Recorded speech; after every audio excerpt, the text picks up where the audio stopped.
কি সংস্কার হইল? ১.৫ বছর পার হয়ে যাওয়ার পরে আমাদের বাংলাদেশের রাজধানীর একটা ছেলেকে দিনে দুপুরে সবার সামনে গুলি করে এই শরীফ ওসমান বিন হাদিকে হত্যা করে ৬ ঘন্টার মধ্যে বাংলাদেশ থেকে ইন্ডিয়া পাড়ি দিয়ে চলে যায়। তাইলে বুঝেন যে কি পরিমাণ সংস্কার দেশে হয়েছে, কি পরিমাণ দেশে সংস্কার হয়েছে। কিছুই হয় নাই, কিছুই হয় নাই। দিন দিন অন্যায়, অবিচার, দুর্নীতি শুধু দিন দিন আরো বেড়েই চলছে, বেড়েই চলছে। তো এই সংস্কার কেন হচ্ছে না? কেন সংস্কার হচ্ছে না? এই কথাটা একটু আমি আপনাদেরকে বুঝাইতে চাই। ও আমার প্রিয় ভাইয়েরা, আল্লাহ রাব্বুল আলামিন সংস্কারের পদ্ধতি বলে দিয়েছেন কিভাবে সংস্কার করতে হয়। আল্লাহ যদি না চান কোনো সংস্কার হবে, আর আল্লাহ যেই পথে আমাদেরকে সংস্কার করতে বলেছেন ওই পথ বাদ দিয়ে আমরা যদি ভিন্ন কোনো সংস্কারের পথে হাঁটি, সংস্কার হবে? মোটেও হবে না। আল্লাহ রাব্বুল আলামিন সংস্কারের কথা বলেছেন। আল্লাহ পাক বলেন, ইয়া আইয়ুহাল্লাযীনা আমানু আলাইকুম আনফুসাকুম লা ইয়াদুররুকুম মান দাল্লা ইযা ইহতাদাইতুম ইলাল্লাহি মারজিউকুম জামিআন ফায়ুনাব্বিউকুম বিমা কুনতুম তা'মালুন।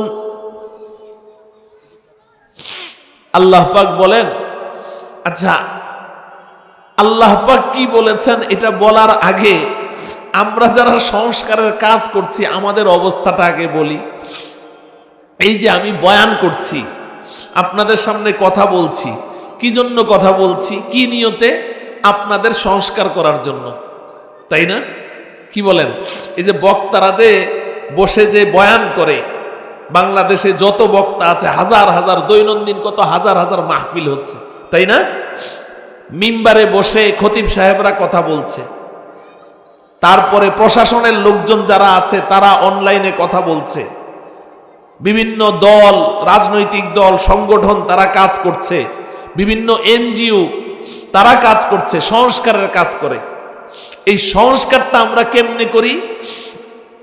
সংস্কারটা করি হলো এই যে আমি এখানে বসছি, এখন কেন বসছি? যে যারা শ্রোতা আছে আমার সামনে তাদের মধ্যে কি কি সমস্যা আছে, ভুল ত্রুটি আছে, এগুলো শুধরিয়ে দেওয়ার জন্য আমি বসেছি, তাই না? আল্লাহ পাক বলেন এটা সংস্কারের পদ্ধতি না। আমরা সংস্কার করি যে মানুষের মধ্যে এই সমস্যা, অমুকের মধ্যে এই সমস্যা, ব্যবসায়ীদের মধ্যে এই সমস্যা, চাকরিজীবীর মধ্যে এই সমস্যা, শ্রমিকদের মধ্যে এই সমস্যা, নারীদের মধ্যে এই সমস্যা, পুরুষদের মধ্যে এই সমস্যা, অমুক এলাকার মানুষের মধ্যে এই সমস্যা। এই আমি বসে বসে খালি এগুলো বলতে আছি যে এই ব্যবসায়ী ভাইরা তোমাদের মধ্যে এই সমস্যা আছে, এটা ঠিক করো। এই চাকরিজীবী ভাইয়েরা তোমাদের মধ্যে এই সমস্যা আছে, এটা ঠিক করো। এই মহিলা জাতি ও নারী জাতি, মা বোনেরা তোমাদের মধ্যে এই সমস্যা আছে, এটা ঠিক করো। আমি খালি দুনিয়ার সব মানুষদের খালি সমস্যার কথা আমি উল্লেখ করছি, কিন্তু একবারও এটা বলছি না যে আমার মধ্যে এই সমস্যা আছে, এটা ঠিক করা দরকার।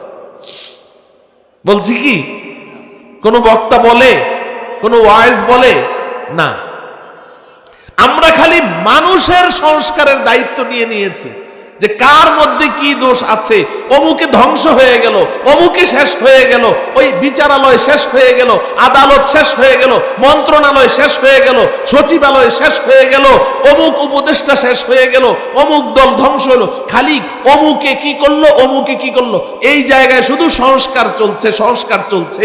কিন্তু আমার মধ্যে কি দোষ ত্রুটি আছে এটা কিন্তু আমি একবারও চিন্তা করছি না। আমি মনে করছি যে আমি তো ঠিকই আছি। আল্লাহ রাব্বুল আলামিন কি বলে শোনেন। আল্লাহ পাক বলেন, ইয়া আইয়ুহাল্লাযীনা আমানু আলাইকুম আনফুসাকুম, আলাইকুম আনফুসাকুম, এই ঈমানদারেরা তুমি তোমার নিজেকে শুধরাও, নিজেকে সংস্কার করো। আলাইকুম আনফুসাকুম ইংরেজিতে বলে well your own machine, well your own machine, বাংলায় বলে নিজের চরকায় তেল দাও। কি বলে? নিজের চরকায় তেল দাও। আল্লাহ বলছেন এই কথা, আল্লাহ বলছেন, এই শব্দেই বলছেন, আলাইকুম আনফুসাকুম। এটার অনুবাদ যদি আমি করি এটাই হবে, নিজের চরকায় তেল দাও। ওয়েল ইউর ওন মেশিন, তোমার নিজেকে তুমি সংশোধন করো। আমরা নিজের ত্রুটি কখনোই ভাবতে রাজি না। আমার মধ্যে এই দোষ আছে, আমি গরম গরম বক্তৃতা দিচ্ছি, অমুককে খালি নসিহত করছি। ওই দাওয়াত ও তাবলীগে বের হই, তো তাবলীগে যেই কয়জন বের হই, সাথী 10 জন 12 জন থাকি, গাছতে বের হই, মানুষকে দাওয়াত দেই। তো তাবলীগে যাই এই নিয়তে যে আমি নবীর উম্মতকে দিনের দিকে আহ্বান করব, বেনামাজিকে নামাজি বানাবো, উম্মতকে আমি সংস্কার করব। কিন্তু আমি নিজে যে সংস্কার হওয়া দরকার এই চিন্তা আমার মাথায়ও নেই। আমি তাবলীগে যাই মানুষকে সংস্কার করতে না, নিজেকে সংস্কার করতে। আবার পীর সাহেবের মুরিদ সব জায়গাতে, কোনো জায়গা বাদ নাই, সব জায়গাতে আমাদের অবস্থা হলো আমরা অন্যকে সংশোধন করতে খুব উৎসাহী, অন্যকে সংশোধন করতে খুব আগ্রহী। কিন্তু যাকে আমি সংশোধন করতে গেলাম সে যদি আমাকে বলে যে ভাই আপনার মধ্যে তো এই দোষটা আছে, তখনই কিন্তু আমার পায়ের রক্ত মাথায় উঠে যায়। ঠিক কিনা বলেন? অস্বীকার করতে পারবেন? আমি এই গত বছর বা তার আগের বছর, মোটামুটি 1-2 বছর হয়ে যাবে, আমি 3 দিনের তাবলীগে গিয়েছিলাম। এই পাইকপাড়া ঝিলপাড়ের ওইদিকে, বাংলা কলেজের উল্টা দিকে, ওই যে ওইদিকে আমার মুসল্লিরা ওনারা গেছেন ওখানে জামাতে। এখন আমাকে ধরছে, হুজুর আপনারও কিন্তু যাওয়া লাগবে।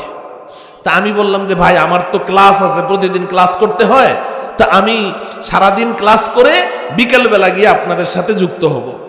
হুজুর ঠিক আছে, আপনি সন্ধ্যায় যায় রাত্রটা আমাদের সাথে থাকবেন, তাইলে আমরা খুশি।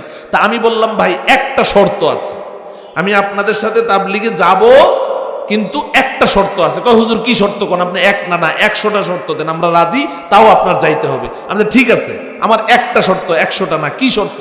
বললাম যে আমাকে কোনো বয়ানে দিতে পারবেন না, আমি কোনো বয়ান করব না, আমি যাব, একটা শর্ত আমি শুনবো। কারণ সব জায়গাতেই তো শিখার আছে, আমি আলেম হইতে পারি, আমি হাজারো কিতাব পড়াইতে পারি, হাদিস পড়াইতে পারি, বুখারী পড়াইতে পারি, কিন্তু দাওয়াত ও তাবলীগেরও তো একটা উসুল আছে, একটা কথা বলার একটা নিয়ম আছে, একটা ঢং আছে, ঢং আছে না?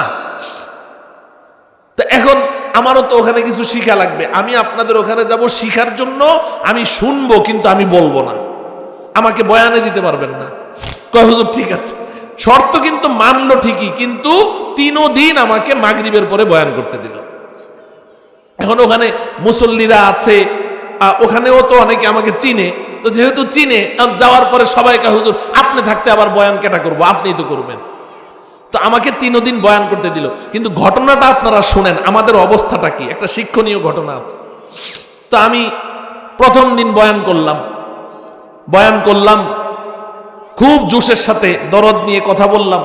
তো কিছু মুরব্বী চেয়ার নিয়ে পাশে বসা, ওই এখানকার স্থানীয় কমিটির লোক বা এরকম কিছু একদম সাদা দাড়িওয়ালা কিছু মুরব্বী, ওনারা চেয়ার নিয়ে বসা, ওনারা বয়ান শুনছে। তো এখন প্রথম দিন যখন বয়ান করলাম, বয়ানটা শেষ হওয়ার পরে এক মুরব্বী আমাকে একদম জড়ায় ধরে কান্না শুরু করে দিল যে হুজুর ইচ্ছা কথা আমি জীবনেও শুনিন, এত সুন্দর কথা, মাশাআল্লাহ, আপনি ইচ্ছা কথা কন, এত সুন্দর করে বয়ান করছেন, আর একেবারে দিল জুড়াই গেছে। কথা বুঝেন? আমার কথাটা বুঝছেন? আচ্ছা, তো ওই মুরব্বী আমাকে খুব আদর করলো একেবারে, যে হুজুর এত সুন্দর বয়ান আপনি করছেন। আচ্ছা, ভালো কথা। তো প্রথম দিন যে বয়ান করলাম, ওই বয়ান শেষ হয় নাই। তা আমি বললাম ঠিক আছে, যদি সম্ভব হয় কালকে বাকি। পরের দিন আবার বয়ান করলাম। তো পরের দিনও উনি আমাকে ওইভাবে খুব আদর করলেন, ওই মুরব্বী, যে মাশাআল্লাহ অনেক সুন্দর কথা। এই সেই তৃতীয় দিন যখন আলোচনা করলাম, তো তৃতীয় দিন বয়ানে খেয়াল করেন, কথা বলতে বলতে এক পর্যায়ে কথায় চলে আসলো যে ভাই আমরা দাওয়াত ও তাবলীগের মেহনত করছি, মানুষকে হেদায়েতের দিকে ডাকছি, তা তো ঠিক আছে, কিন্তু আমাদের অনেকের নিজেদের ঘরেরই কিন্তু খবর নাই, নিজের ঘর ঠিক নাই।